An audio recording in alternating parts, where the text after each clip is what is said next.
Et aujourd'hui, on commence avec le Stop and Go. Oui. C'est quoi ça? Stop and Go, c'est mon classique qui semble facile à faire. Bon, mais ça le dit, c'est on arrête et on repart.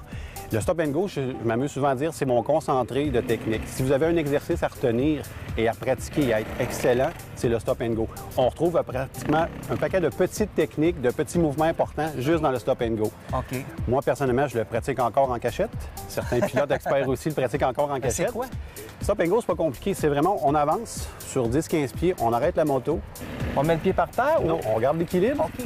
et ensuite on repart. Mais pour le faire de façon fluide, sans forcer, sans perdre d'énergie et que ça soit facile à faire, il faut vraiment bien se positionner sur la moto. Et une fois qu'on sait vraiment où se positionner sur la moto par rapport à l'arrêt et par rapport à l'accélération, tous les autres exercices ou tous les autres manœuvres, que ce soit d'accélérer dans une courbe, de faire un freinage d'urgence, se retrouvent dans le Stop and Go. C'est fou comment en moto, quand on apprend la bonne position, déjà, on résout un paquet de petits problèmes. Exactement. C'est pour ça que je mets l'emphase sur le Stop and Go, de le pratiquer vraiment. Et ce que j'encourage souvent au défi aux gens, faites-en 10 d'affilée. Si vous manquez le 9e, on recommence à 0.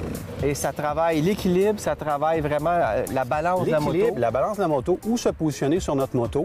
En même temps, on voit si notre embrayage est à notre goût, si notre accélérateur est à notre goût, si le frein arrière est à notre goût, si le frein avant est correct. On a tout ça en dedans de 15 secondes, on a tout ça comme information. D'ailleurs, moi, quand j'essaie des nouvelles motos, des motos de clients ou une nouvelle moto, premier réflexe, Stop and Go. Ah oui? Premier réflexe, juste savoir l'embrayage est comment, mon frein avant est comment, la balance de la moto, l'ensemble de la moto, sa masse se situe où. Donc, par exemple, prendre une GS 1200, par exemple, qui est totalement différente d'une KTM comme on a ici. Je veux savoir par rapport au Stop and Go, quand viendra le temps de freiner, le temps d'accélérer, comment la moto va se comporter. Donc, j'ai pas besoin de rouler 100 km/h pour savoir ça. En dans 15 secondes, on fait des essais, on fait souvent ça. Oui.